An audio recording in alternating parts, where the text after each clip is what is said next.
Assalamualaikum warahmatullahi wabarakatuh. Apa kabar hari ini? Semoga selalu sehat dan diberkahi. Sebelum ceritanya dimulai, jangan lupa like, subscribe, dan aktifkan lonceng notifikasi agar tidak ketinggalan cerita berikutnya. Tulis juga nama dan asal kota kalian di kolom komentar. Saya ingin tahu siapa saja yang setia menemani dan mendengarkan cerita di channel ini. Sekarang, kita mulai ke ceritanya. Pagi di lereng perbukitan itu selalu datang dengan cara yang sama. Dingin, pelan, dan diselimuti kabut tipis yang menggantung di antara rumpun bambu dan daun-daun pisang. Cahaya matahari menyelinap perlahan, seolah ragu menyentuh tanah yang masih basah oleh embun. Namun, pagi itu terasa berbeda. Wira Mahendra menyadarinya, meski ia tidak bisa menjelaskan apa yang berubah. Ia berjalan menyusuri jalan tanah dengan pikulan kayu di bahunya. Langkahnya berat, bukan hanya karena beban yang ia bawa, tetapi juga karena pikirannya yang tak pernah benar-benar ringan. Di kedua sisi pikulan, keranjang berisi ukiran kayu sederhana bergoyang pelan mengikuti langkahnya. Sendok, topeng kecil, hiasan dinding, semuanya dibuat dengan tangannya sendiri. Tapi akhir-akhir ini, tak banyak yang benar-benar melihatnya sebagai sesuatu yang berharga. Hidupnya sederhana, terlalu sederhana. Dan pagi itu, entah kenapa udara terasa lebih dingin dari biasanya. Kabut tidak segera menghilang seperti hari-hari sebelumnya, justru semakin tebal, seolah menutup jalan di depannya sedikit demi sedikit. Wira memperlambat langkah. Suara pagi pun terasa aneh. Ayam tidak berkokok sekeras biasanya. Angin tidak berhembus seperti biasanya. Bahkan langkah kakinya sendiri terdengar lebih jelas, seperti menggema di ruang yang terlalu sunyi. Saat ia sampai di sebuah tikungan yang diapit rumpun bambu tinggi, langkahnya terhenti. Ada sesuatu di sana. Seseorang. Seorang lelaki tua duduk di atas tikar lusuh di pinggir jalan. Tubuhnya kurus, membungkuk sedikit, dengan pakaian sederhana yang warnanya sudah memudar oleh waktu. Di depannya, tidak ada apa-apa selain kesunyian. Ia tidak bergerak, tidak berbicara, hanya duduk, seolah sudah lama menunggu. Wira menatapnya beberapa detik lebih lama dari seharusnya. Perasaan asing merambat pelan di dadanya. Bukan takut, tapi juga bukan tenang. Karena selama bertahun-tahun melewati jalan ini, di pagi, siang, bahkan saat senja mulai turun, Wira tidak pernah melihat siapapun di tempat itu. Tidak pernah. Lelaki tua itu mengangkat wajahnya perlahan. Matanya bertemu dengan mata Wira. Dalam, tenang. Namun terasa seperti menembus sesuatu yang tidak terlihat. Seolah ia tidak hanya melihat Wira yang berdiri di hadapannya, tetapi juga apa yang tersembunyi di dalam dirinya. Singgah sebentar, ucapnya pelan. Suaranya tidak keras, namun jelas, dan entah kenapa, sulit untuk diabaikan. Wira ragu sejenak. Ia melirik ke kanan dan kiri. Jalan itu tetap sepi, dibungkus kabut yang belum juga menipis. "Aku harus ke pasar," jawabnya sopan, meski langkahnya tidak lagi bergerak. Lelaki itu tersenyum tipis. Sibuk mencari rezeki atau lari dari sepi? Kalimat itu membuat Wira terdiam. Ada sesuatu yang terasa tidak wajar. Seperti kata-kata itu tidak sekedar diucapkan, tapi dipilih dari pikirannya sendiri. Tanpa sadar, Wira mendekat. Ia menurunkan pikulannya perlahan, lalu duduk tidak jauh dari lelaki tua itu. Di depan mereka, hanya ada tikar lusuh dan sebuah bakul bambu berisi pisang matang. Kuningnya lembut, dengan bercak coklat yang justru membuatnya terlihat lebih manis. Lelaki itu mengambil satu sisir, lalu menyodorkannya. "Ambil, kau butuh tenaga." Wira mengerutkan kening. "Saya beli saja, kek." Lelaki itu menggeleng pelan. "Tidak semua yang kau terima harus dibayar." Wira terdiam, merasa tidak enak. Ia tetap mengeluarkan uang, namun tangan lelaki itu tidak segera menerimanya. Kalau memberi karena kasihan, bukan itu nilainya, ucapnya tenang. Beberapa detik berlalu dalam diam. Akhirnya, Wira menarik nafas. "Saya memang butuh," katanya jujur. Baru kali itu lelaki tua itu tersenyum lebih dalam. Begitu seharusnya. Uang itu diterima. Namun anehnya, lelaki itu mengambil satu buah pisang dari sisir yang diberikan, lalu menggantinya dengan buah lain dari dalam bakulnya. "Yang ini lebih cocok untukmu." Wira tidak bertanya. Ia hanya mengangguk, meski perasaan ganjil semakin kuat. Saat ia bersiap berdiri, lelaki tua itu kembali memanggilnya. "Sebentar." Dari lipatan kainnya, ia mengeluarkan sesuatu yang dibungkus kain tua. Perlahan dibuka. Sebuah pahat kayu. Gagangnya sudah halus karena usia, namun mata pisaunya masih tajam, berkilau samar di balik cahaya pagi yang terhadang kabut. "Bawa ini." Wira langsung menggeleng. "Saya sudah punya, kek." "Jangan, ini berbeda." Jawaban itu singkat, tapi terasa berat. "Gunakan saat tanganmu ragu." Lanjutnya. Wira menatap pahat itu, lalu menatap lelaki tua itu. Ada sesuatu yang tidak bisa ia pahami, tapi juga tidak bisa ia tolak. Perlahan ia menerimanya. Angin tiba-tiba berhembus lebih kencang. Daun bambu beresekan menimbulkan suara panjang yang memenuhi udara. Wira refleks menoleh ke arah suara itu. Hanya sesaat. Namun ketika ia kembali melihat ke depan, lelaki tua itu sudah tidak ada. Tidak ada tikar, tidak ada bakul, tidak ada jejak. Hanya jalan tanah yang kosong dan kabut yang kembali diam, seolah tidak pernah terjadi apa-apa. Sore menjelang saat Wira tiba di rumah. Langit mulai meredup dan udara membawa sisa dingin dari kabut pagi yang belum sepenuhnya hilang. Di teras sempit rumahnya, Saras Ayu sudah menunggu. Seperti biasa, ia tidak banyak bertanya, namun tatapannya langsung jatuh pada benda yang dibawa Wira. "Dari mana itu?" tanyanya pelan. Wira duduk, membuka kain pembungkusnya. "Seseorang memberiku di jalan." Saras mengambil pahat itu perlahan. Dari luar, benda itu tampak biasa, tua, bahkan sedikit usang. Namun saat ujung jarinya menyentuh gagangnya, ia terdiam. "Aneh," gumamnya. "Aneh bagaimana?" tanya Wira. Saras tidak langsung menjawab. Ia memegangnya sedikit lebih lama, seolah merasakan sesuatu yang tidak terlihat. "Hangat," katanya akhirnya. "Seperti bukan benda mati." Wira mengernyit. Ia ikut menyentuhnya lagi. Dan benar, ada sensasi halus yang menjalar di telapak tangannya. Tidak panas, tidak dingin, tapi cukup untuk membuatnya sadar bahwa pahat itu berbeda. Malam turun perlahan. Setelah makan sederhana, Wira duduk di teras dengan sepotong kayu di depannya. Biasanya ia langsung bekerja tanpa banyak pikir, tapi malam itu tangannya sempat ragu. Pikirannya kembali pada lelaki tua itu, pada kata-katanya, "Gunakan saat tanganmu ragu." Wira menarik nafas pelan, lalu ia mengambil pahat itu. Gagangnya terasa pas di genggaman, terlalu pas. Ia mulai menggores. Sekrek. Suara kayu terbelah terdengar lebih halus dari biasanya. Wira berhenti sejenak. Ia melihat permukaan kayu itu. Rapi. Lebih rapi dari yang pernah ia buat. Ia mencoba lagi. Dan lagi. Setiap goresan terasa ringan.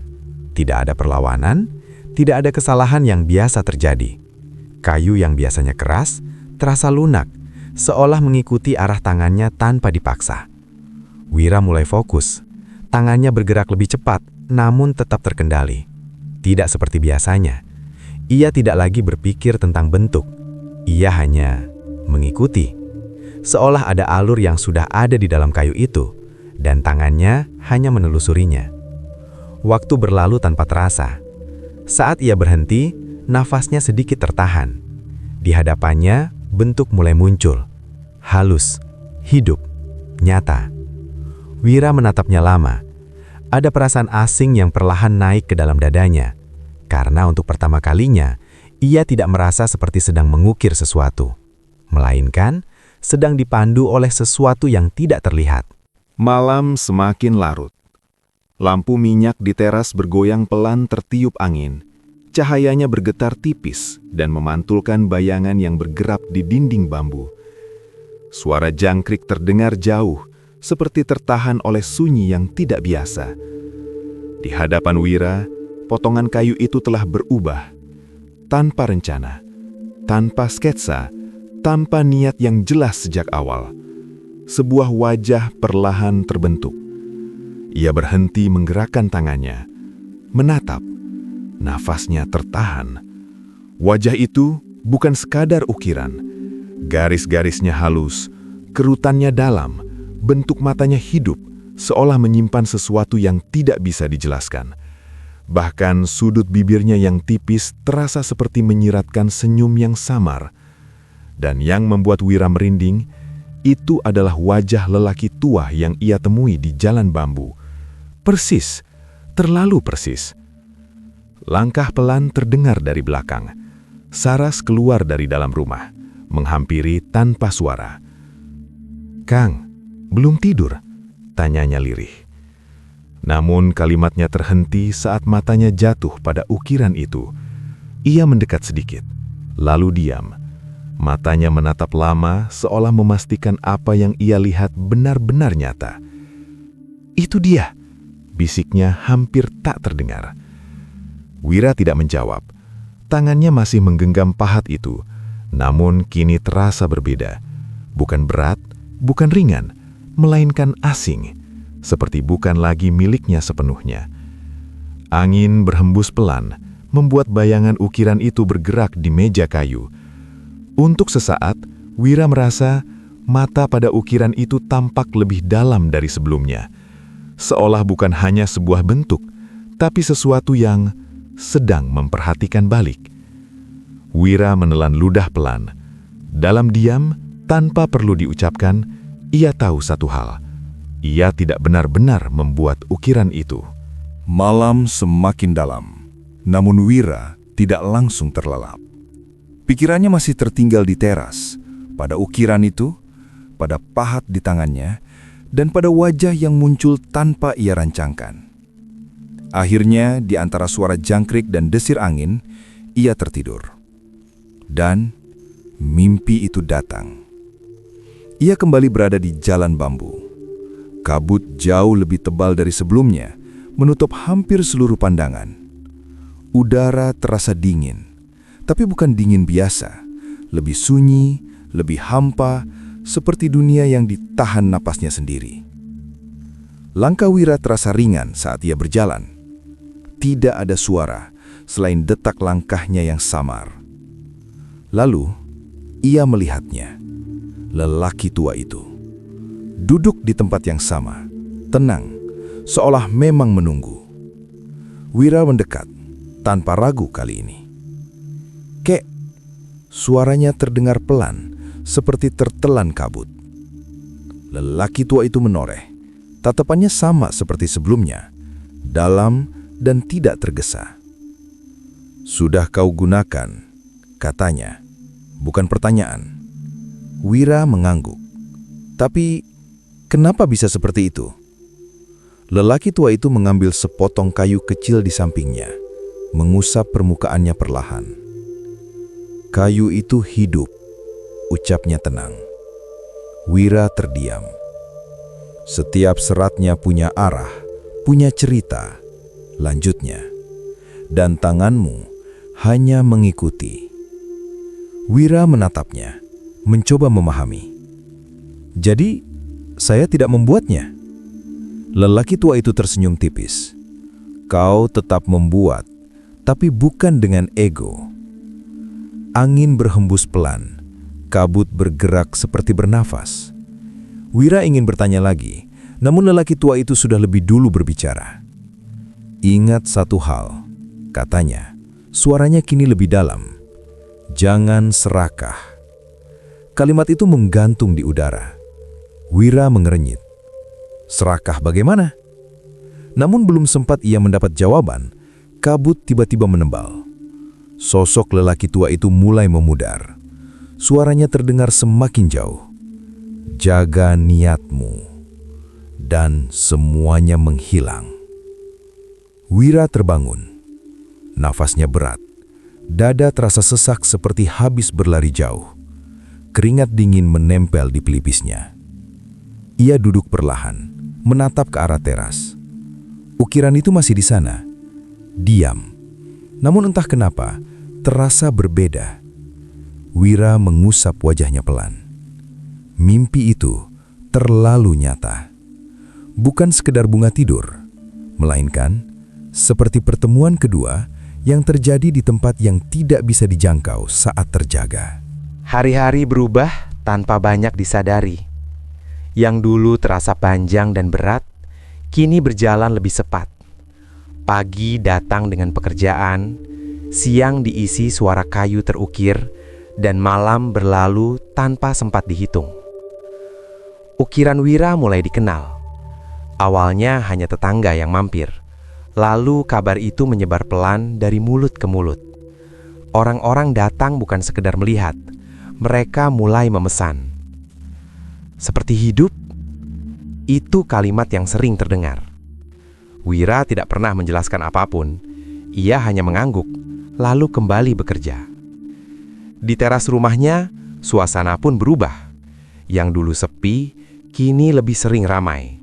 Potongan kayu bertumpuk, suara pahat terdengar hampir sepanjang hari.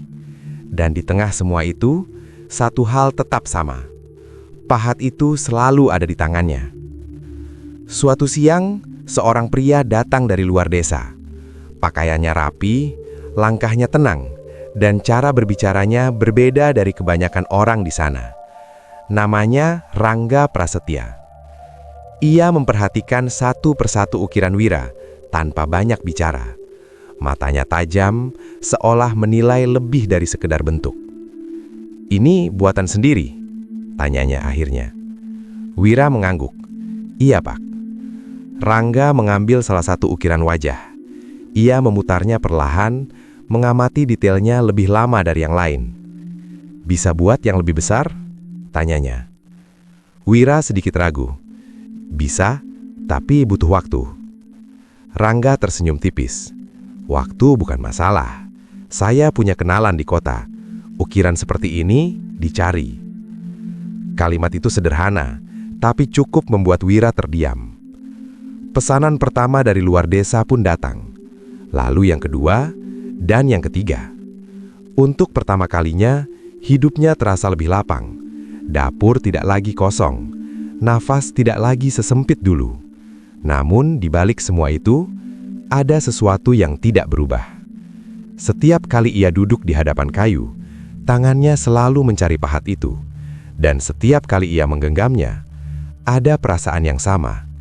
Hangat, tenang, namun juga seolah menunggu. Menunggu sesuatu yang belum datang, atau sesuatu yang belum sepenuhnya selesai. Pesanan terus datang. Satu selesai, yang lain menunggu. Nama Wira mulai dikenal. Bahkan di luar desa, orang-orang datang membawa permintaan yang lebih besar, lebih rumit, dan tentu saja lebih mahal.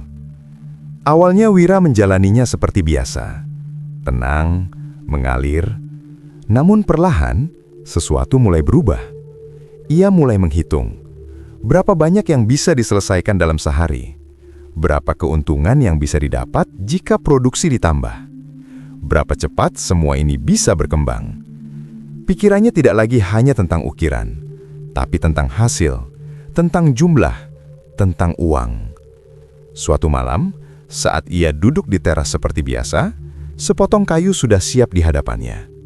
Ia menggenggam pahat itu, menarik nafas, lalu mulai menggores. Sekrek. Suara kayu terdengar, namun berbeda. Wira berhenti. Ia melihat hasil goresannya. Tidak rapi, tidak halus seperti biasanya. Ia mencoba lagi. Sekrak.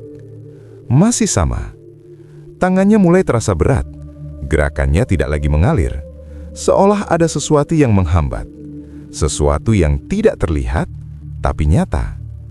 Ia mengerutkan kening. Kenapa? Ia menggenggam pahat itu lebih erat, mencoba mengendalikan gerakannya. Namun semakin ia memaksa, semakin terasa kaku. Kayu di hadapannya pun terasa berbeda. Bukan lagi lunak dan mengikuti, melainkan keras, seperti menolak. Wira berhenti. Nafasnya sedikit memburu. Ia menatap pahat itu lama. Benda yang sama, genggaman yang sama, tapi rasa yang berbeda. Hangat itu masih ada, namun kini terasa jauh. Seolah sesuatu yang dulu menyertainya, perlahan menarik diri. Dan di tengah keheningan malam itu, Wira mulai menyadari satu hal yang belum sempat ia akui. Yang berubah bukan alatnya, melainkan dirinya. Malam terasa lebih sunyi dari biasanya. Angin hanya lewat sesekali, membawa suara bambu yang saling bergesekan pelan. Di teras, Wira masih duduk diam, menatap potongan kayu yang belum selesai. Pahat itu tergeletak di sampingnya. Untuk pertama kalinya, ia ragu untuk menyentuhnya lagi. Pikirannya penuh tentang pesanan yang menumpuk, tentang harapan orang-orang yang kini bergantung padanya, tentang keinginan agar semua ini terus bertambah. Dan di tengah semua itu, sebuah kalimat muncul kembali. Jangan serakah. Wira menunduk. Nafasnya terasa berat. Perlahan, ia memejamkan mata. Ia mencoba menenangkan diri, mengosongkan pikirannya satu persatu, melepaskan bayangan tentang uang, tentang jumlah, tentang kecepatan. Hanya menyisakan satu hal, niat untuk membuat, tidak lebih. Beberapa saat berlalu dalam diam, lalu Wira membuka matanya. Tangannya meraih pahat itu lagi. Kali ini tidak terburu-buru, tidak memaksa. Ia menggenggamnya seperti pertama kali dulu, tenang, tanpa beban. Lalu ia mulai menggores. Srek. Suara kayu terdengar, halus. Wira terdiam sejenak. Matanya sedikit membesar. Ia mencoba lagi. Dan kali ini, gerakannya kembali mengalir. Ringan, tepat, seolah kayu itu sendiri yang membuka jalannya. Tidak ada perlawanan, tidak ada kekakuan, hanya alur yang mengikuti. Wira menarik nafas pelan. Dadanya terasa lebih lega. Ia tidak berkata apa-apa. Namun dalam hatinya, sesuatu menjadi jelas. Bukan pahat itu yang berubah, bukan juga kayunya, melainkan dirinya. Dan di tengah keheningan itu, ia seperti mendengar kembali bisikan yang sama. Pelan, tapi cukup untuk mengingatkan. Pagi itu datang dengan kabut yang hampir sama seperti hari pertama. Dingin, sunyi, dan sedikit terasa menunggu. Wira berjalan tanpa pikulan di bahunya. Langkahnya lebih ringan, meski hatinya penuh oleh sesuatu yang tidak bisa ia beri nama. Di tangannya, ia membawa satu ukiran. Wajah tua yang kali ini tampak lebih tenang, lebih damai. Saat sampai di tikungan bambu itu, ia berhenti. Tempat itu masih sama. Tanah yang sedikit menurun, rumpun bambu yang tinggi, dan kesunyian yang seolah menyimpan sesuatu. Tidak ada siapa-siapa. Wira tetap melangkah mendekat. Lalu perlahan, ia duduk di tanah. Ukiran itu ia letakkan di depannya. Untuk beberapa saat, ia hanya diam, mendengarkan angin, merasakan udara. Lalu ia berbicara pelan. "Kakek, saya tidak tahu siapa panjenengan." Suaranya hampir tenggelam oleh sunyi. Tapi sekarang, saya mulai mengerti. Ia menunduk sedikit, menatap ukiran itu. Saya tidak dapat semuanya, tapi cukup. Nafasnya teratur, lebih tenang dari sebelumnya. Ia mendorong ukiran itu sedikit ke depan. "Ini bukan balasan," lanjutnya lirih. "Hanya tanda terima kasih." Angin tiba-tiba berhembus lebih kuat. Daun-daun bambu bergesekan, mengeluarkan suara panjang yang mengisi ruang di sekitarnya. Kabut yang sejak tadi diam, mulai bergerak perlahan, berputar tipis seperti mengikuti arah yang tidak terlihat. Wira mengangkat wajahnya, dan untuk sesaat, ia melihat sesuatu. Sosok itu duduk di tempat yang sama, diam, memperhatikan. Tidak jelas, tidak sepenuhnya nyata, seperti bayangan yang terbentuk dari kabut itu sendiri. Namun cukup untuk membuat Wira terdiam. Ia tidak mendekat, tidak memanggil, hanya menundukkan kepala sedikit, sebuah salam yang sederhana.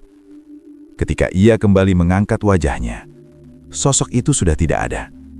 Hanya kabut yang mulai menipis dan pagi yang perlahan kembali seperti biasa. Sosok itu menghilang lagi. Seperti sebelumnya, tanpa jejak, tanpa suara.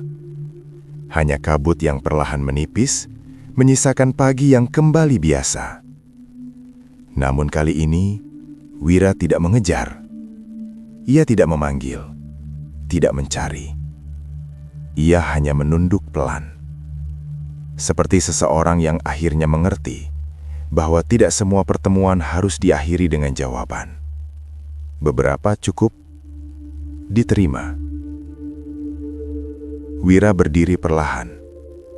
Ia melirik sekali lagi ke arah tempat ukiran itu ia tinggalkan. Lalu berbalik, melangkah pulang. Dan sejak hari itu, hidupnya terus berjalan. Usahanya berkembang. Teras kecil rumahnya berubah menjadi tempat yang lebih hidup. Suara pahat, tawa ringan, dan obrolan sederhana kini mengisi hari-harinya. Beberapa orang datang, bekerja bersamanya, tumbuh bersama. Namun di tengah semua perubahan itu, Wira tidak pernah benar-benar berubah. Ia tetap duduk di sudut yang sama, tetap bekerja dengan tangannya sendiri, dan tetap menggenggam pahat itu saat membentuk bagian paling dalam dari setiap ukiran.